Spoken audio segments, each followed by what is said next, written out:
नमस्कार दोस्तों, जागृति क्लासेज के ऑनलाइन प्लेटफॉर्म पर फिर से एक बार आप सभी का हार्दिक स्वागत है।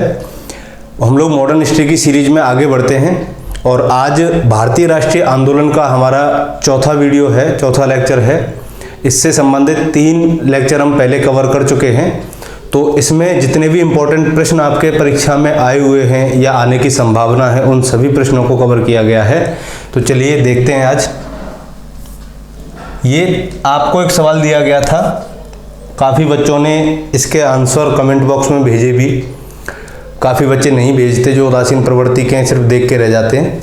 तो हम लोग डिस्कस करते हैं कि हमारे इस प्रश्न का उत्तर क्या था। देखिए प्रश्न क्या है अपना, कि निम्न में से महात्मा गांधी का भारत में पहला सत्याग्रह कौन सा था। यानी कि जब गांधी जी अफ्रीका से भारत में आए 1915 में, तो 1915 के बाद में उन्होंने आते ही अपना पहला सत्याग्रह कौन सा किया था। गांधी जी की जो नीति थी वो सत्य के लिए आग्रह करना था और वो सत्य और अहिंसा के माध्यम से अपने आंदोलनों को संचालित करते थे। और उसी प्रक्रिया में उनका जो पहला सत्याग्रह था भारत में आने के बाद में, वो कौन सा था। Option A Ahmedabad, option B Bardoli, option C Champaran और ऑप्शन डी वैयक्तिक। तो देखिए गांधी जी जब 1915 में अफ्रीका से भारत लौटे, उस समय वो गोपाल कृष्ण गोखले से मिले और गोपाल कृष्ण गोखले ने उनको राय दी कि पहले आप भारत का भ्रमण कीजिए, पहले भारत को जानिए कि भारत में कौन कौन सी समस्याएं इस समय हैं। तो उन समस्याओं को जानने के बाद में ही आप यहाँ पर आंदोलन संचालित करना, जिसका फायदा आपको मिलेगा। तो उन्होंने क्या किया कि गोपाल कृष्ण गोखले को अपना राजनीतिक गुरु मान लिया।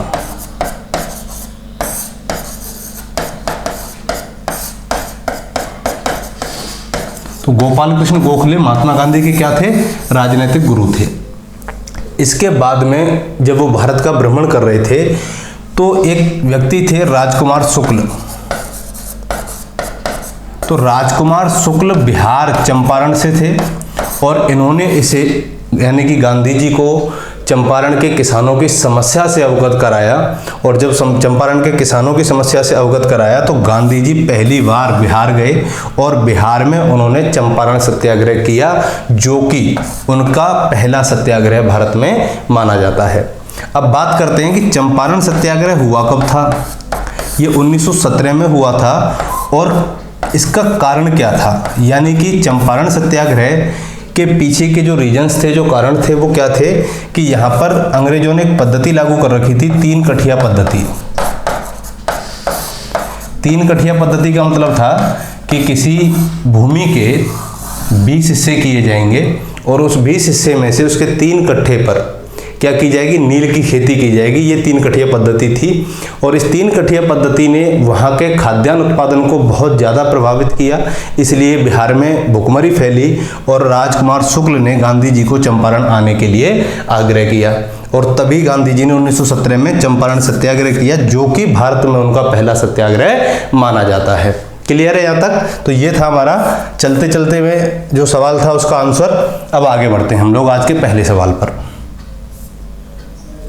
चलिए हमारा पहला सवाल है कि निम्न में से किस आंदोलन से गांधी जी संबंधित नहीं थे। यानी कि इसमें 4 आंदोलन दिए हुए हैं आपके, और इन चारों आंदोलनों में से ऐसा कौन सा आंदोलन है जिससे गांधी जी जुड़े हुए नहीं थे या जिसमें गांधी जी ने भाग नहीं लिया था। तो देखिए ऑप्शन 1 स्वदेशी आंदोलन, ऑप्शन बी खिलाफत आंदोलन, ऑप्शन सी वैयक्तिक आंदोलन और ऑप्शन डी भारत छोड़ो आंदोलन। तो एक एक करके हम सभी आंदोलनों की चर्चा करेंगे। तो देखिए अगर आपको इनकी सन याद है, वर्ष याद हैं कि ये आंदोलन कब हुए हैं, तो इस प्रश्न को आंख बंद करके हल किया जा सकता है। कैसे। स्वदेशी आंदोलन हुआ था 1905 में और इसके होने का जो रीजन था वो बंगाल का विभाजन था। बंगाल के विभाजन के विरोध में 1905 में क्या हुआ, स्वदेशी आंदोलन हुआ। खिलाफत आंदोलन जो हुआ था दोस्तों, वो हुआ था 1919 में। और खिलाफत आंदोलन के पीछे के जो कारण थे वो क्या थे कि जब प्रथम विश्व युद्ध हुआ था, ये याद रखना आपको कि प्रथम विश्व युद्ध कब हुआ, ये 1914 से लेकर के 1918 की अवधि में हुआ था। ठीक है, 4 वर्ष ये युद्ध चला था और इस युद्ध के बाद में एक संधि हुई थी तुर्की के सुल्तान के साथ में, उस संधि को कहा जाता है सेवर्स की संधि।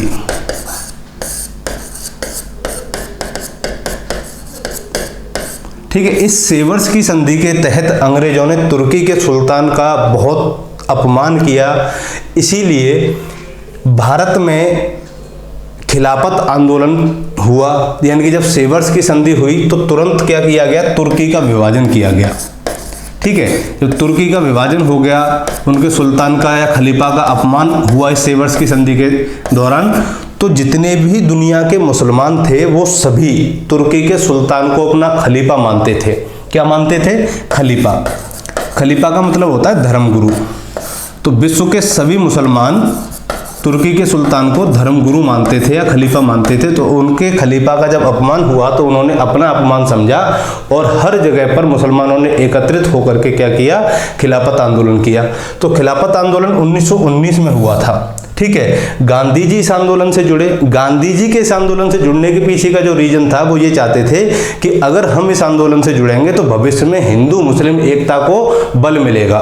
ठीक है, तो ये गांधी जी की बहुत बड़ी दूरदर्शी सोच थी कि ये ही एक ऐसा मौका है जहां हिंदू मुस्लिम एकता को बढ़ाया जा सकता है। ठीक है, तो इससे संबंधित थे गांधी जी। तीसरा है वैयक्तिक आंदोलन। तो देखिए, वैयक्तिक आंदोलन हुआ था द्वितीय विश्व युद्ध के दौरान, सेकेंड वर्ल्ड वॉर के दौरान। इसके पीछे होने का रीजन ये था कि जब सेकेंड वर्ल्ड वॉर 1939 में प्रारंभ हुआ और 1945 में समाप्त हुआ, ये सन भी इसकी याद रखना। तो द्वितीय विश्व युद्ध में जो वायसराय थे उस समय भारत के, वो थे लॉर्ड लिनलिथगो। तो लॉर्ड लिनलिथगो ने भारत के किसी भी संस्था से परामर्श किए बिना भारत को द्वितीय विश्व युद्ध में शामिल कर लिया। इससे यहाँ की जितनी भी कांग्रेस हो चाहे और कोई भी संस्था हो, वो सारी क्या हो गई, नाराज हो गई और उन्होंने एक आंदोलन छेड़ा जिसे हम वैयक्तिक आंदोलन के नाम से जानते हैं 1939 में। कब हुआ? 1939 में। और इसके तहत क्या किया जाता था कि एक व्यक्ति उस समय के कलेक्टर को अपनी सूचना देता था और दूसरे दिन अपनी गिरफ्तारी देता था। यानी कि प्रॉपर व्यक्ति एक क्या करता था, गिरफ्तारी देता था। इसीलिए इस आंदोलन का नाम क्या था, वैयक्तिक आंदोलन। और गांधी जी भी इस आंदोलन से जुड़े थे। अगला है भारत छोड़ो आंदोलन। भारत छोड़ो आंदोलन हुआ था अगस्त 1942 में। ठीक है, अब देखो, अब इनमें से ऐसी कौन सी सन है जो गांधी जी से संबंधित नहीं है। तो आपको मालूम है कि गांधी जी 1915 में भारत आए हैं और उसके बाद में उन्होंने सक्रिय रूप से यहाँ पर भाग लिया है आंदोलनों में। तो 1905 का जो स्वदेशी आंदोलन है जो कि गांधी जी से संबंधित नहीं है, क्योंकि स्वदेशी आंदोलन जब भारत में हुआ था उस समय गांधी जी कहाँ थे, अफ्रीका में थे। तो इस तरह खिलाफत आंदोलन, वैयक्तिक आंदोलन, भारत छोड़ो आंदोलन या इनके अलावा और भी नाम आ जाए, असहयोग आंदोलन है। ठीक है, तो उनमें क्या किया, गांधी जी ने जमकर के भाग लिया, सक्रिय योगदान रहा है गांधी जी का उनमें। तो इस प्रकार हमारा इस प्रश्न का जो राइट आंसर होगा वो क्या हो जाएगा, स्वदेशी आंदोलन हो जाएगा। क्लियर है दोस्तों यहां तक? अगले प्रश्न की ओर चलते हैं। निम्नलिखित में से किसने गांधी जी को सर्वप्रथम महात्मा के तौर पर संबोधित किया था? यानी कि इनमें से ऐसा कौन सा व्यक्ति था जिसने गांधी जी को महात्मा कहा था? Option A Jawaharlal Nehru, option B Madan Mohan Malaviya, Rabindranath Tagore या सुभाष चंद्र बोस। बहुत लोगों को मालूम है कि महात्मा के नाम से किसने संबोधित किया था गांधी जी को, रविंद्रनाथ टैगोर ने। लेकिन हमें यहाँ पर एक चीज और याद रखनी है, वो ये है कि कौन से आंदोलन के दौरान महात्मा यानी कि गांधी जी को महात्मा की उपाधि से विभूषित किया गया था। तो रविंद्रनाथ टैगोर ने जब चंपारण सत्याग्रह सफल हो गया था तो चंपारण सत्याग्रह के दौरान ही 1917 में गांधी जी को किसकी उपाधि दी, महात्मा की उपाधि दी थी। महात्मा कह करके क्या किया था, संबोधित किया था। तो ये बात आपको याद रखनी है। तो सुभाष चंद्र बोस ने क्या कहा गांधी जी को? सुभाष चंद्र बोस ने कहा था गांधी जी को बापू। तो ये दो प्रश्न हमारे यहाँ बनते हैं कि महात्मा किसने कहा, रविंद्रनाथ टैगोर ने, और बापू की संज्ञा किसने दी? सुभाष चंद्र बोस ने। ठीक है, सुभाष चंद्र बोस हमेशा गांधी जी को बापू कह के संबोधित करते थे या बुलाया करते थे। तो इस प्रकार इस प्रश्न का जो राइट आंसर होगा हमारा वो क्या हो जाएगा? रविंद्रनाथ टैगोर। कई बार ये भी पूछा जाता है कि महात्मा गांधी को महात्मा की उपाधि किस आंदोलन के दौरान दी गई? तो चंपारण आंदोलन या चंपारण सत्याग्रह के दौरान दी गई 1917 में। अगला प्रश्न, चलिए, निम्नलिखित में से किस कारागार को गांधी जी ने मंदिर की संज्ञा दी है?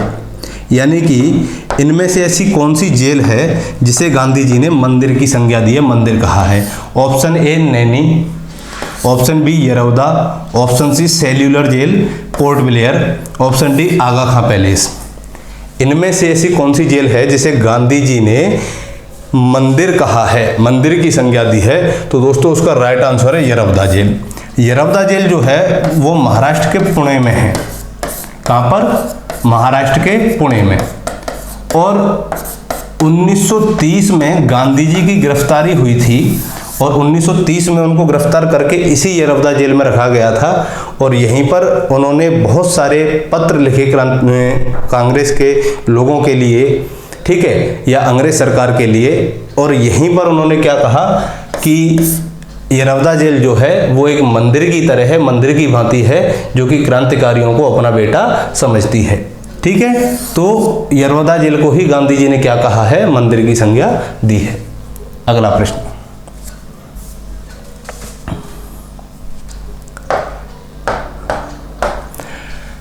भारत की स्वाधीनता के समय महात्मा गांधी ऑप्शन ए कांग्रेस कार्यकारिणी समिति के सदस्य थे, ऑप्शन बी कांग्रेस कार्यकारिणी समिति के सदस्य नहीं थे, ऑप्शन सी कांग्रेस के अध्यक्ष थे या कांग्रेस के महासचिव थे। तो ये बात आप पहले ही समझ चुके हैं कि गांधी जी केवल कांग्रेस के एक अधिवेशन में अध्यक्ष रहे हैं, वो भी बेलगांव अधिवेशन 1924 में। महासचिव ये कभी बने नहीं, तो ये दोनों आंसर तो हमारे होंगे ही नहीं। बचे ये कांग्रेस कार्यकारिणी समिति के सदस्य थे।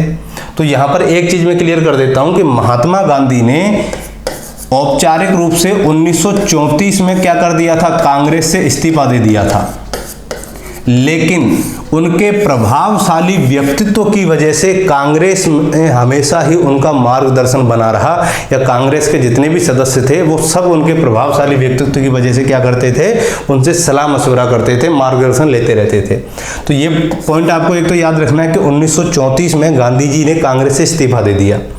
लेकिन यह प्रश्न पूछा कि भारत की स्वाधीनता के समय, यानी कि जब भारत आजाद हो रहा था उस समय क्या गांधी जी कांग्रेस कार्यकारिणी समिति के सदस्य थे?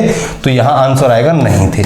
तो इस तरीके से हमारा जो राइट आंसर होगा वो क्या हो जाएगा? ऑप्शन बी कि कांग्रेस कार्यकारिणी समिति के गांधी जी स्वाधीनता के समय सदस्य नहीं थे। क्लियर है? चलिए अगला प्रश्न,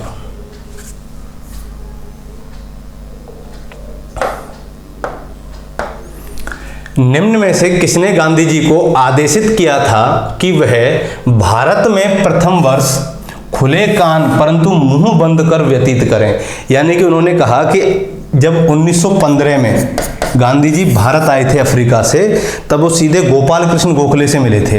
किससे मिले थे? गोपाल कृष्ण गोखले से। और इन्होंने गांधी जी को सलाह दी थी कि आप आते ही यहाँ की राजनीति में सक्रिय रूप से भागी मत बनिए, बल्कि पहले आप भारत को समझिए। और कैसे समझिए? कि अपने कान खुले रखें परंतु मुंह बंद रखें। तो ये बात कही थी गोपाल कृष्ण गोखले ने, और इसका परिणाम ये हुआ कि गांधी जी आगे के जितने भी आंदोलन हुए भारत में, उनमें एक प्रभावशाली नेतृत्व लेकर के उभरे, जो कि उनके बहुत सारे आंदोलन सफल भी रहे। ठीक है, तो इस तरीके से हमारा राइट आंसर क्या हो जाएगा? गोपाल कृष्ण गोखले। और गोपाल कृष्ण गोखले को गांधी जी ने क्या माना है? अपना राजनीतिक गुरु माना है। ये बात भी आपको यहीं याद रखनी है। ठीक है, तो इस तरीके से ये राइट आंसर हो जाएगा अपना गोपाल कृष्ण गोखले। अगला प्रश्न है, निम्न में से किस आंदोलन में महात्मा गांधी ने पहली बार भूख हड़ताल का प्रयोग हथियार के रूप में किया? यानी कि दो प्रश्न बन गए अपने बहुत अच्छे यहां से। पहला कि सत्याग्रह का प्रयोग पहली बार किस में किया था? चंपारण में। और भूख हड़ताल का प्रयोग पहली बार किस में किया है वो देखते हैं। ऑप्शन ए असहयोग सत्याग्रह, रॉलेट एक्ट, अहमदाबाद मिल हड़ताल, बारदोली सत्याग्रह। तो आंसर तक पहुंचने से पहले हमें ये देखना कि ये आंदोलन हुए कब कब थे, ताकि आपके एक और प्रश्न आपका यहीं तैयार हो जाएगा। दोस्तों, असहयोग आंदोलन 1920 में शुरू हुआ था और चौरा चौरी कांड के बाद में 1922 में क्या हो गया, ये समाप्त हो गया। रॉलेट एक्ट के विरोध में जो आंदोलन हुआ था वो 1919 में हुआ था, खिलाफत आंदोलन के साथ में ही। अहमदाबाद मिल हड़ताल 1917-18 में हुआ था, या लगभग 18 ही माना जाता है, ठीक है। तो ये 1918 में हुआ, और बारदोली सत्याग्रह 1928 में। तो एक तो ये सन क्लियर करो अपनी सबसे पहले। अब देखते हैं कि भूख हड़ताल का प्रयोग सबसे पहले गांधी जी ने किस में किया था। तो गांधी जी ने सबसे पहले मजदूरों को उनका बोनस दिलाने के लिए, यानी कि अहमदाबाद में एक कॉटन मिल में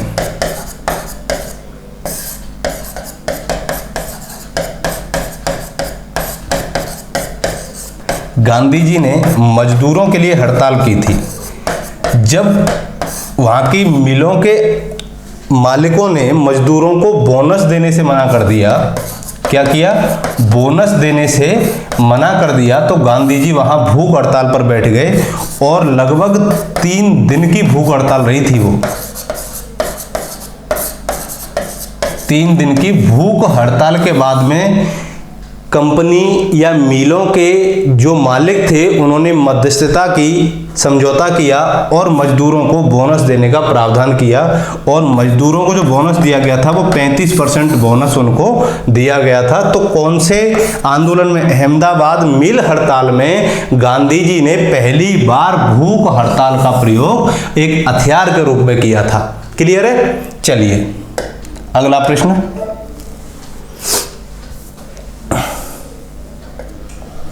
अगला प्रश्न है कि गांधी ने भारत में अपना पहला जन भाषण कहां दिया था? बंबई, लखनऊ, चंपारण, वाराणसी। तो ऑप्शन को बड़े ध्यान से पढ़ना। देखिए, पहली बार लोग, बहुत सारे बच्चे गलती कर देते हैं कि चंपारण इसका राइट आंसर होगा। क्यों? क्योंकि चंपारण उनका पहला सत्याग्रह था। लेकिन ये बात सत्य है कि वो पहला सत्याग्रह था, लेकिन जन भाषण यहाँ पर गांधी जी ने नहीं दिया था पहली बार। तो पहली बार जो जन भाषण दिया गया था वो वाराणसी में दिया था उन्होंने। और वाराणसी में जो जन भाषण दिया वो 1916 में दिया था। और 1916 में कब दिया? जब बीएचयू की स्थापना दिवस था। तो बीएचयू के स्थापना दिवस के दिन, यानी कि बनारस हिंदू विश्वविद्यालय के स्थापना दिवस पर उन्होंने अपना पहला भाषण दिया था। यहाँ पर कहाँ पर? बनारस में या वाराणसी में। इसी को हम काशी कहते हैं, इसी को बनारस कहते हैं, इसी को वाराणसी कहते हैं। तो 1916 में गांधी जी ने वाराणसी में अपना पहला जन भाषण दिया था। क्लियर है? तो ये आपका क्या हो जाएगा? राइट आंसर हो जाएगा, है ना। चलिए अगला प्रश्न। अगला प्रश्न है कि 1917-18 में अहमदाबाद में गांधी जी द्वारा चलाए गए सत्याग्रह में किसने हिस्सा लिया था? यानी कि गांधी जी ने 1917-18 में जो अहमदाबाद मिल हड़ताल की थी वो किसके लिए की थी, किन के लिए की थी? ऑप्शन ए है आपका कृषक वर्ग, ऑप्शन बी मध्यम वर्ग, ऑप्शन सी जनता, या ऑप्शन डी मजदूर। तो दोस्तों, जो 1918 में मिल हड़ताल हुई थी वो मजदूरों के लिए गांधी जी ने की थी। और मजदूरों के लिए क्यों की थी? क्योंकि वहाँ उनको बोनस नहीं दिया गया था। तो वो 3 दिन की यहाँ भूख हड़ताल पर बैठे, और 3 दिन की भूख हड़ताल के बाद में कंपनी या मिलों के मालिकों ने गांधी जी से समझौता किया और उसके तहत 35% बोनस वहाँ के मजदूरों को दिया गया। तो इस तरीके से हमारे इस प्रश्न का जो राइट आंसर होगा वो क्या हो जाएगा? मजदूर हो जाएगा। मजदूर वर्ग के लिए गांधी जी ने वो आंदोलन किया था। अगला प्रश्न है आपका, बहुत इंपॉर्टेंट प्रश्न है ये, ठीक है। प्रश्न क्या है कि भारत का पहला किसान आंदोलन कौन सा था इनमें से? ठीक है, option A Champaran, option B Bardoli, option C Bijolia, option D बेंगू। तो सबसे पहले इनकी सन देखते हैं, उसके बाद में हम आंसर पे पहुंचेंगे। तो देखिए, चंपारण सत्याग्रह जो हुआ था वो 1917 में हुआ है, ठीक है। दूसरा है बारदोली, बारदोली हुआ है 1928 में। अब तीसरा आ रहा है आपका बिजोलिया। तो दोस्तों जो बिजोलिया किसान आंदोलन था ये 1913 में प्रारंभ हुआ था। कब प्रारंभ हुआ था? 1913 में। बेंगू किसान आंदोलन 1921 में प्रारंभ हुआ। अब आपको सन से पता लग जाएगा कि इनमें भारत में पहला किसान आंदोलन कौन सा था। तो पहला किसान आंदोलन था अपना बिजोलिया। अब एक बार ये देख लेते हैं कि बिजोलिया किसान आंदोलन हुआ क्यों था, इसके नेता कौन कौन थे, किसने इसका नेतृत्व किया। तो ये चंपारण सत्याग्रह के बारे में अपन डिस्कस कर चुके हैं। बचा अपना बारदोली। बारदोली आपका आगे आएगा। तो अभी हम जो डिस्कस करेंगे इन दोनों के बारे में करेंगे, बिजोलिया किसान आंदोलन और बेंगू किसान आंदोलन। तो देखिए जो बिजोलिया किसान आंदोलन था वो 1913 में हुआ, लेकिन इसके पीछे का जो रीजन था वो क्या था?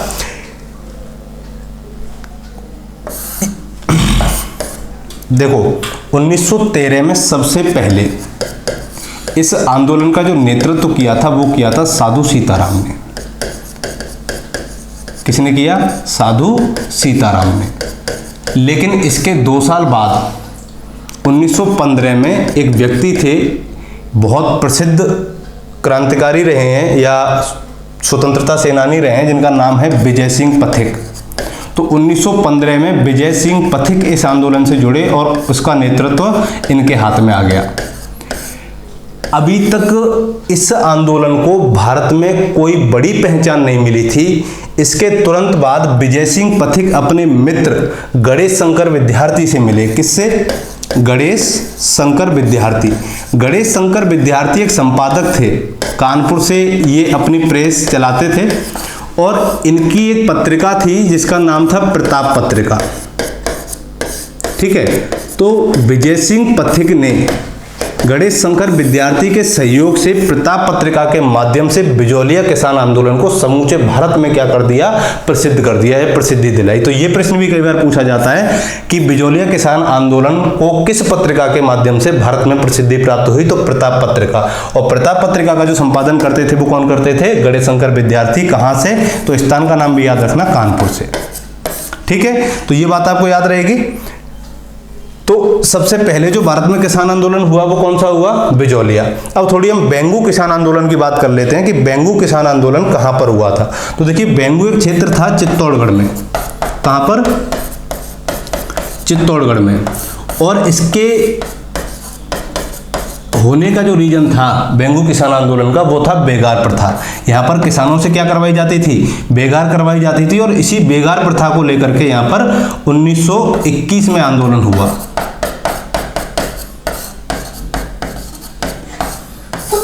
ठीक है। अब देखो शुरू में इस आंदोलन का जो नेतृत्व किया था वो किया था राम नारायण चौधरी ने।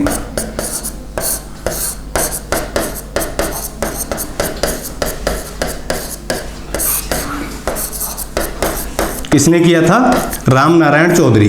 तो राम नारायण चौधरी जो थे वो कौन थे? वो राजस्थान सेवा संघ के मंत्री थे। कौन थे?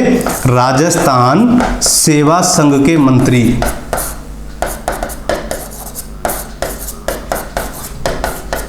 ये बात याद रखनी है कि राजस्थान सेवा संघ के मंत्री राम नारायण चौधरी ने प्रारंभ में बेंगू किसान आंदोलन का नेतृत्व किया और इसके बाद में इस आंदोलन का नेतृत्व चला गया विजय सिंह पथिक के हाथों में। किसके? विजय सिंह पथिक। तो विजय सिंह पथिक ने 2 आंदोलनों का नेतृत्व किया इनमें से, एक तो बिजोलिया का पहले और उसके बाद में बेंगू किसान आंदोलन का। अब देखो उस समय जब बेंगू किसान आंदोलन हुआ था उस समय यहाँ के ठाकुर थे अनूप सिंह। अनूप सिंह और राम नारायण चौधरी के बीच में 1922 में एक समझौता हुआ था। उस समझौते को ट्रेंच कमीशन ने बोल्शेविक समझौते की संज्ञा दी थी। किसकी? बोल्शेविक समझौता। अब कई बार ये पूछा जा सकता है कि बोल्शेविक समझौता किसे कहा जाता है, ठीक है, या कब हुआ था? तो 1922 में हुआ था। और किन किन के मध्य हुआ था? बेंगू के ठाकुर अनूप सिंह और राजस्थान सेवा संघ के मंत्री राम नारायण चौधरी के मध्य में ये हुआ था। अब क्या हुआ कि 1923 में इसी आंदोलन को लेकर के एक गांव है गोविंदपुरा, उस गांव में किसानों की एक पंचायत बुलाई गई, एक मीटिंग बुलाई गई और उस मीटिंग में सैनिकों ने क्या किया? वहां निहत्थे किसानों पर गोलियां चला दी और उसमें 2 व्यक्ति मारे गए जिनका नाम था रूपाजी धाकड़ और कृपाजी धाकड़।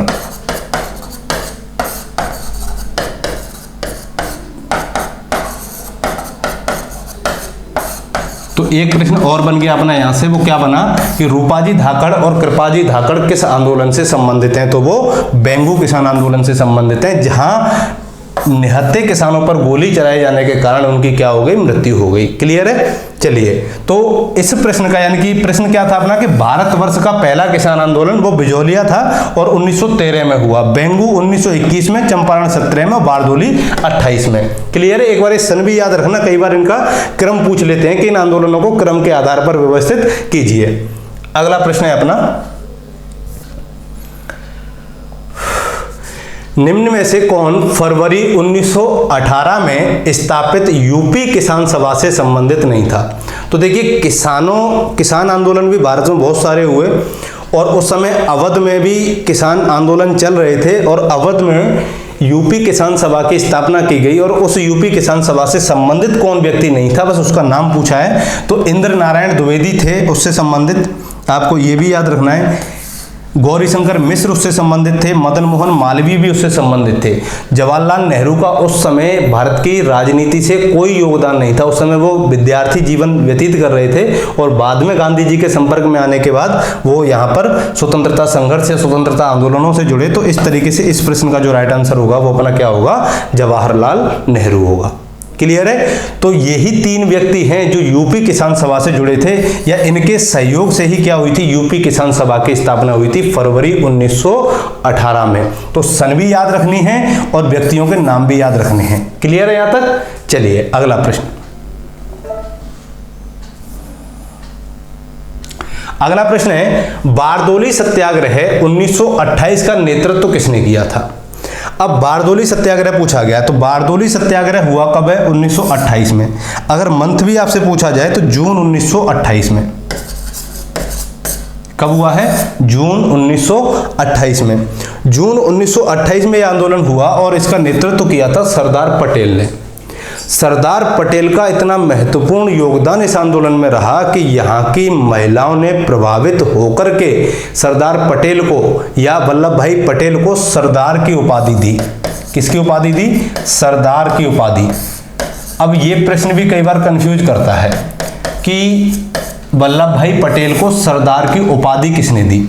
तो आपको याद रखना है कि वल्लभ भाई पटेल को सरदार की उपाधि दी थी महिलाओं ने, लेकिन गांधी जी भी इस आंदोलन में बाद में जुड़ गए। तो एक प्रश्न, जब महिलाएं ऑप्शन में नहीं हो और महात्मा गांधी ऑप्शन में हो तब हमें महात्मा गांधी लगाना है। यानी कि महिलाओं के कहने पर महात्मा गांधी ने वल्लभ भाई पटेल को किसकी उपाधि दी, सरदार की उपाधि दी। तो इस तरीके से हमारा जो राइट आंसर होगा वो क्या हो जाएगा, सरदार पटेल। तो बारदोली सत्याग्रह का जो नेतृत्व किया था वो किसने किया था, सरदार वल्लभ भाई पटेल ने किया था। गांधी जी इस आंदोलन में बाद में जुड़े थे। क्लियर है। चलिए अब अगला वही प्रश्न आ गया आपका कि वल्लभ भाई पटेल को सरदार की उपाधि किसने दी। ऑप्शन ए महात्मा गांधी, पंडित नेहरू, मौलाना आजाद या कस्तूरबा। तो देखिए, अभी मैंने आपको बताया कि महिलाओं के कहने पर महात्मा गांधी ने, ठीक है, महात्मा गांधी ने क्या दी थी, सरदार की उपाधि दी थी। किसको, वल्लभ भाई पटेल को। क्लियर है यहां तक। तो इस प्रश्न का जो राइट आंसर होगा वो क्या हो जाएगा, महात्मा गांधी हो जाएगा। अगला प्रश्न, अगला प्रश्न है आपका, भूदान आंदोलन का प्रारंभ या भूदान आंदोलन का सर्वप्रथम प्रारंभ किस राज्य से हुआ। तो भूदान आंदोलन क्या था पहले ये समझ लेते हैं। देखिए, जिस समय भारत आजाद हुआ उस समय सबसे ज्यादा भूमि पर जो अधिकार था वो जमींदार वर्ग का था और विनोबा भावे के नेतृत्व में 1951 में भूदान आंदोलन प्रारंभ किया गया। कहां से, आंध्र प्रदेश से। और भूदान आंदोलन के तहत विनोबा भावे प्रत्येक जमींदार से मिलते और उनसे याचना करते कि उनके पास में जो अतिरिक्त जमीनें हैं वो किसानों को दे दी जाए। ठीक है। इस आंदोलन का प्रभाव इतना हुआ कि जब कई अमरीशपुरी टाइप के जमींदारों ने अपनी भूमि देने से मना कर दिया तो भारत सरकार को उन्होंने मजबूर कर दिया 9वीं अनुसूची संविधान में जोड़ने के लिए। और 9वीं अनुसूची जब संविधान में जोड़ी गई तो उसके तहत भूमि सुधार कानून लाए गए, जिसके तहत किसानों के लिए भूमि का एक फिक्स क्राइटेरिया रख दिया गया कि इससे ज्यादा भूमि अगर किसी जमींदार के पास होगी तो वो सरकार जब्त कर लेगी। ठीक है, तो इस तरीके से इस प्रश्न का जो राइट आंसर होगा वो भूदान आंदोलन के तहत 1951। ये आंदोलन इतना प्रभावशाली हुआ कि इससे प्रभावित होकर के एक आंदोलन और प्रारंभ हुआ था, उसका नाम था ग्राम दान आंदोलन। ये दोनों आंदोलन याद रखना। भूदान आंदोलन प्रारंभ हुआ है आंध्र प्रदेश से, ग्राम दान आंदोलन प्रारंभ हुआ था ओडिशा से। कहां से? ओडिशा से। ठीक है, तो दोनों राज्य आपको याद रहने चाहिए यहां पर। अगला प्रश्न, अगला प्रश्न है कि रॉलेट एक्ट लाने का क्या प्रयोजन था। यानी कि जब भारत में बहुत सारी क्रांतिकारी गतिविधियां बढ़ने लगीं तो अंग्रेज सरकार क्रांतिकारियों से परेशान हो गई, और परेशान होने के बाद में 1919 में, कब? 1919 में अंग्रेज सरकार एक एक्ट लेकर के आई जिसे रॉलेट एक्ट के नाम से जाना जाता है। रॉलेट एक्ट के तहत क्या किया जाता था कि किसी भी व्यक्ति को बिना पूर्व सूचना दिए ही गिरफ्तार कर लिया जाता था, और उसकी गिरफ्तारी करने के बाद में ना तो उसके खिलाफ किसी भी कोर्ट में अपील की जा सकती थी, ना ही दलील दी जा सकती थी, और ना ही उसके लिए कोई वकील किया जा सकता था। इसीलिए इस रॉलेट एक्ट को बिना वकील, बिना अपील